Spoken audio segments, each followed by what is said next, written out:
Subscribe now and press the bell icon. Never miss an update. चलिए आइए GS मस्ती YouTube channel पर हम पिछले वीडियो में सूक्ष्म शिक्षण के बारे में, माइक्रो टीचिंग के बारे में हम लोग अध्ययन किए हैं। इसी कड़ी में और जो इसके बारे में जो हमें जानकारियां लेना है, तो आगे हम देखेंगे जो सूक्ष्म शिक्षण का कौशल होता है। ये सूक्ष्म शिक्षण कौशल पर आधारित होता है, स्किल पर आधारित होता है, और उन कौशलों में हमें प्रवीण होना होता है, उन कौशलों को हमें सीखना पड़ता है। तो इसी के अंतर्गत इसी कड़ी में हम कौशलों का संक्षिप्त परिचय एवं अर्थ देखेंगे। जो मुख्य रूप से 7-8 कौशल होते हैं, उनके बारे में हम लोग संक्षिप्त परिचय देखेंगे। तो सबसे फर्स्ट हमारा आता है प्रस्तावना कौशल। प्रस्तावना कौशल क्या है? इसे पाठ प्रारंभ कौशल अथवा विन्यास प्रेरणा कौशल भी कहते हैं।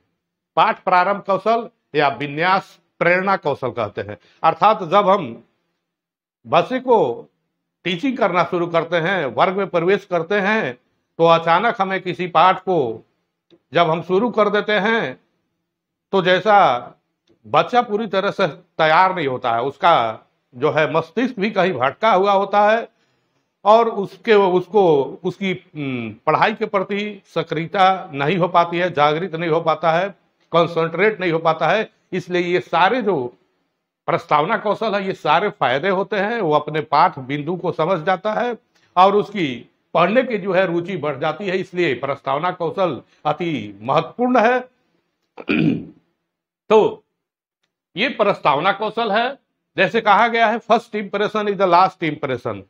ऐसे भी जब किसी आप पद के लिए इंटरव्यू देने जाते हैं, तो वहां भी आपका ये बात लागू होता है, first impression is last impression. तो जैसा पहला इंप्रेशन होगा, आपका अंतिम तक वही इंप्रेशन बना रहेगा।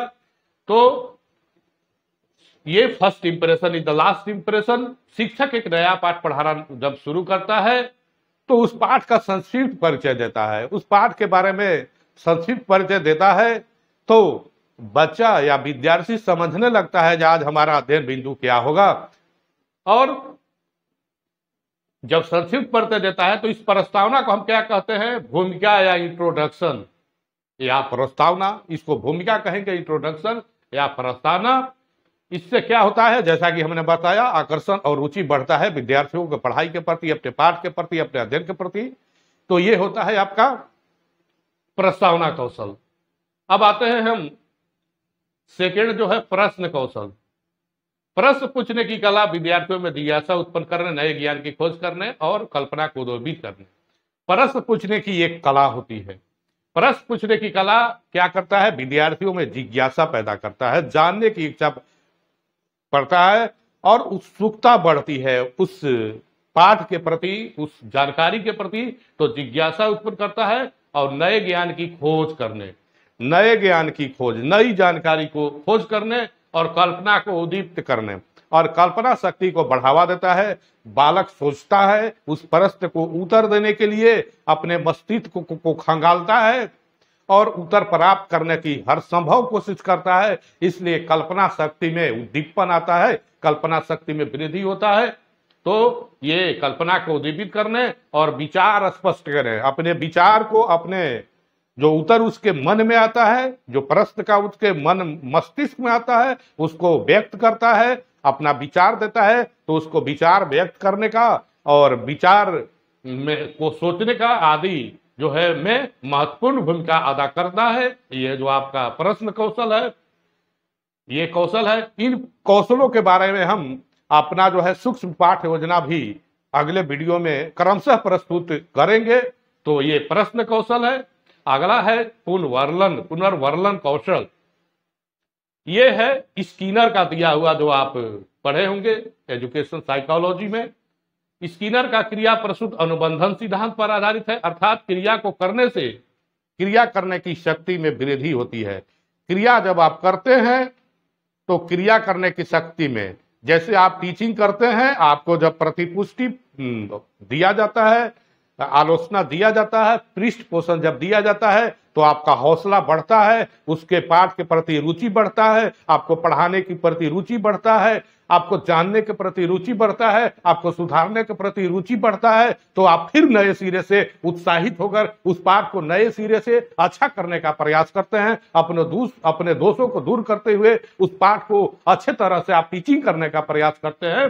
तो यही कहा जाता है कि क्रिया को करने से क्रिया करने की शक्ति में वृद्धि होती है। आप जब क्रिया करेंगे, जब आपको थोड़ा सफलता मिलते जाएगा तो आपका हौसला बढ़ेगा और उस क्रिया करने की शक्ति में आपकी वृद्धि आएगी, आपकी हौसला बढ़ेगी, तो आप क्रिया करने के लिए जो है बढ़ते जाएंगे आगे। तो यही स्किनर का जो है ये क्रिया प्रसूत अनुबंधन सिद्धांत में इसको व्यक्त किया गया है। और इसमें क्या होता है, इसमें शाब्दिक धनात्मक, अशाब्दिक धनात्मक, जो आपको हम जब सूक्ष्म पाठ्य योजना प्रस्तुत करेंगे तो ये आपको बताया जाएगा। ये जो इसके घटक होते हैं, ये जो है शाब्दिक और यह शाब्दिक, ये पुनर्वर्णन कौशल का ये घटक होते हैं।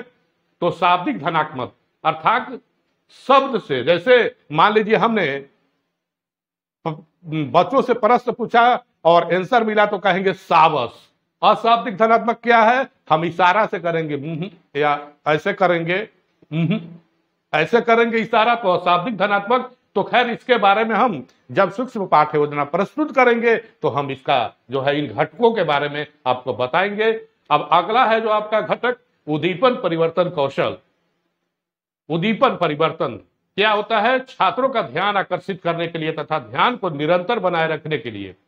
अर्थात जब वर्ग में आप अध्यापन कर रहे होते हैं, टीचिंग कर रहे होते हैं, तो जैसे मान लीजिए आप वर्ग में गए और सीधे एक मुद्रा में खड़ा होके लगे आप टीचिंग करने, अब लग रहा है कि स्टैचू बन गए हैं, तो उस स्थिति में जो है विद्यार्थियों को नीरसता बढ़ जाएगा, आकर्षण शक्ति नहीं रह पाएगा, आपके पाठ के प्रति उनकी रुचि अच्छा नहीं रह पाएगी।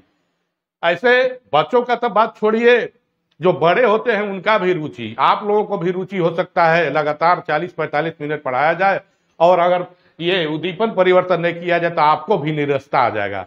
तो क्या होता है, ये निरसता को कम करने के लिए, बच्चों के, विद्यार्थियों को एकाग्रता बढ़ाने के लिए जो है ये उद्दीपन परिवर्तन कौशल अति महत्वपूर्ण है।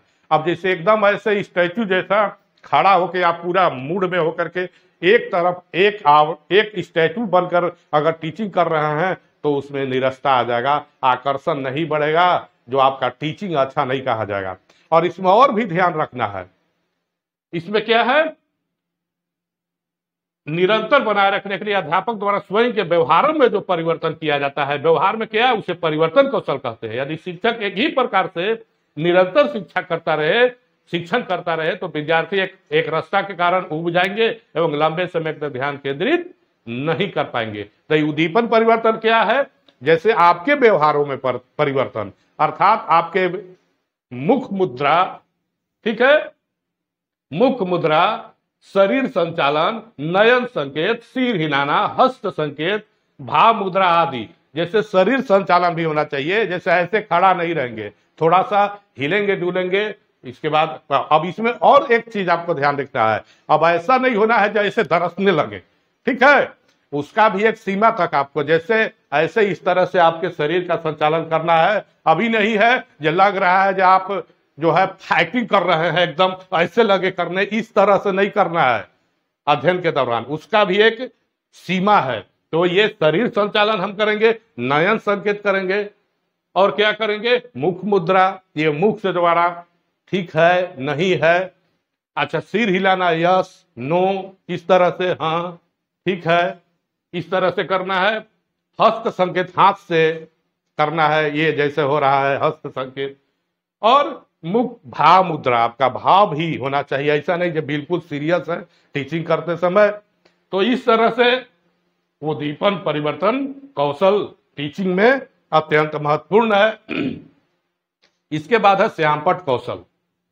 श्यामपट्ट कौशल क्या है, ये शिक्षण प्रक्रिया को प्रभावी बनाने के लिए विभिन्न दृश्य साधनों का उपयोग करना किया जाता है।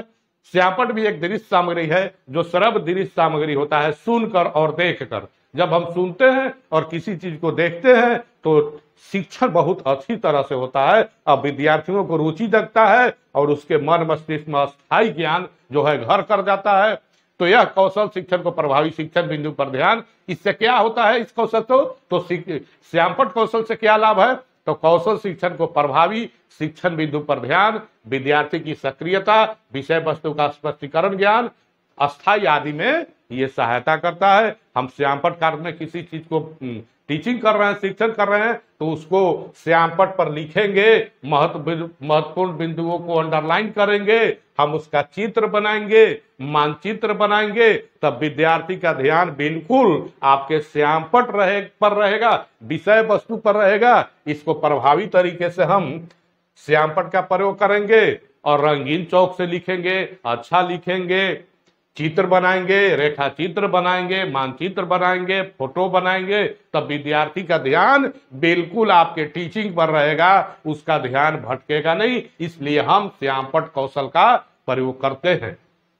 अगला है व्याख्या कौशल। ये व्याख्या कौशल क्या होता है, हालांकि व्याख्या कौशल ऊंचे जो है कक्षाओं में ये महत्वपूर्ण होता है। उच्च कक्षाओं के लिए व्याख्या कौशल जो है ज्यादा महत्वपूर्ण होता है, ज्यादा लाभदायक होता है। तो इसमें क्या होता है, क्या के और कैसे, ये इन प्रश्नों का उत्तर देने की प्रक्रिया या जो जटिल विषय है उसको सरलीकरण करेंगे। कैसे, व्याख्या करेंगे, उसका स्पष्ट करेंगे, स्पष्टीकरण करेंगे, अर्थात उस टॉपिक को बिल्कुल स्पष्ट कर देंगे। और इसी को कहते हैं जटिल प्रक्रिया को सरलीकरण, इसी को कहते हैं व्याख्या कौशल। अब है आगे प्रदर्शन या दृष्टांत कौशल, अर्थात देखकर, प्रदर्शन माने प्रदर्शित करेंगे बिल्कुल। जैसे विज्ञान शिक्षण में ये अति महत्वपूर्ण होता है। विज्ञान शिक्षण में जब भी हम टीचिंग कर रहे होते हैं, चाहे जो भी टॉपिक हो, भौतिकी और जीव विज्ञान, इसके बाद रसायन विज्ञान का, आप जब प्रदर्शित नहीं करेंगे, आपको प्रदर्शित करना बिल्कुल जरूरी है विज्ञान शिक्षण में, खासकर ऐसे सभी शिक्षण में जरूरी है विषय का, लेकिन विज्ञान शिक्षण में ये महत्वपूर्ण हो जाता है। इसको दिखाया जाता है, प्रैक्टिकल किया जाता है। तो किसी शिक्षण को देखकर जब इससे क्या फायदा होता है, जब हम देखते हैं, खुद उसका प्रैक्टिकल करते हैं व्यवहारिक रूप से, तो हम बिल्कुल सीख जाते हैं, नया चीज को हम सीख जाते हैं, नया खोज भी करते हैं। तो ये प्रदर्शन या दृष्टांत कौशल हम जब देख लेते हैं तो हमें बहुत उसको जो है किताबों में या पुस्तकों में पढ़ने की जरूरत नहीं होती है, हम बिल्कुल समझ जाते हैं। तो ये प्रदर्शन या दृष्टांत कौशल है। अब जो है, जब हम सूक्ष्म शिक्षण पाठ योजना टीचिंग करेंगे, जब सूक्ष्म पाठ योजना हम जब निर्माण करेंगे, तो उसमें 2-3 जो टर्म है उसको हम जान लेते हैं, जिससे घटक, उसके घटक होते हैं। तो घटक क्या है, अर्थात उसको बनाने वाला या उसके तत्व, अवयव, अंग, अर्थात जिससे मिलकर बना होता है। जैसे घटक का इंग्लिश शब्द कंपोनेंट्स होता है। तो कंपोनेंट्स क्या है, उस जो बना हुआ है, जिन तत्वों से मिलकर उसके कंपोनेंट्स होते हैं, उसके अंग होते हैं, अर्थात जिससे मिलकर बना होता है। तो जैसे श्यामपट्ट कौशल का कंपोनेंट्स या घटक, अर्थात श्यामपट्ट का प्रयोग करने में हम किन किन बातों का ध्यान रखते हैं, उसके घटक क्या है, अर्थात श्यामपट्ट कौशल जब हम कहते हैं तो उनमें किन किन बातों का समावेश होना चाहिए। जैसे श्यामपट्ट पर अच्छा लिखा होना चाहिए, साफ लिखा होना चाहिए, अक्षर का आकार लगभग बराबर होना चाहिए, अक्षर का आकार बराबर छोटा नहीं होना चाहिए। अर्थात श्यामपट्ट कौशल का जब प्रयोग हम करते हैं तो इन चीजों को ध्यान में रखते हैं, अर्थात जिससे मिलकर बना होता है उसे ही हम घटक कहते हैं। उसको बनाने वाला या उसके तत्व, अवयव और अंग और घटक, क्योंकि घटक जब आप सुनते हैं तो इसको समझना अच्छी तरह से बहुत जरूरी है, नहीं तो फिर आपको आपकी रुचि जो है बढ़ जाएगा। जैसा एक हमारे मित्र थे, वो इकोनॉमिक्स ऑनर्स लिए हुए थे, अर्थशास्त्र। बोले जब फर्स्ट दिन हम क्लास जब गए तो जब हमारे प्राध्यापक आए तो भाई मुद्रा के बारे में बताने लगे। सबसे पहले तो मुद्रा लगे करने, तो डर से हम मुर्दा लगा, हम इकोनॉमिक्स विषय छोड़ दिए। तो ये सब घटक हमको समझने से पहले ये जानना होगा। ये घटक मतलब उसके तत्व, अवयव, अंग को हम घटक कहते हैं, अर्थात जिससे मिलकर बना होता है, जो जरूरी उन कौशलों में जिसका प्रयोग करना जरूरी होता है, उसे ही हम घटक कहते हैं। अब है वांछनीय व्यवहारिक आता है, अर्थात वांछनीय, जिसका शिक्षण के दौरान प्रयोग करना जरूरी हो, जिसका प्रयोग करना जरूरी हो, अपेक्षित हो, आवश्यक हो, उसे वांछनीय व्यवहार कहते हैं। अर्थात उस चीज का प्रयोग करना उस शिक्षण के दौरान जरूरी हो जाता है, अपेक्षित हो जाता है, आवश्यक हो जाता है, उसे वांछनीय अर्थात जरूरी करना, उन व्यवहारों को करना जरूरी था, उसे वांछनीय व्यवहार कहते हैं। डिजरेबल एलिमेंट्स और अवांछनीय व्यवहार, अनडिजरेबल एलिमेंट्स, शिक्षण के दौरान जिसका व्यवहार करना अनावश्यक हो, जिसका प्रयोग करना हमें जरूरी नहीं था, जो विद्यार्थियों में भ्रम पैदा कर दे, जिन व्यवहारों के कारण, जिसमें टीचिंग के दौरान निरर्थक कथन, परवाह रहित कथन, अनुपयुक्त शब्द का प्रयोग। अर्थात अवांछनीय व्यवहार में कैसे हम जानेंगे, तो जैसे अगर हम निरर्थक कथन का प्रयोग कर रहे हैं, निरर्थक कथन का प्रयोग किए टीचिंग के दौरान, परवाह रहित कथन, अनुपयुक्त शब्द का प्रयोग, तो हम इसको अवांछनीय व्यवहार कहते हैं। तो इस तरह से ये हमारा कौशलों का संक्षिप्त परिचय एवं अर्थ आज बताए। हम अब अगले जो है वीडियो में आपको सूक्ष्म शिक्षण पाठ योजना क्रमशः प्रस्तुत करेंगे। जय हिंद।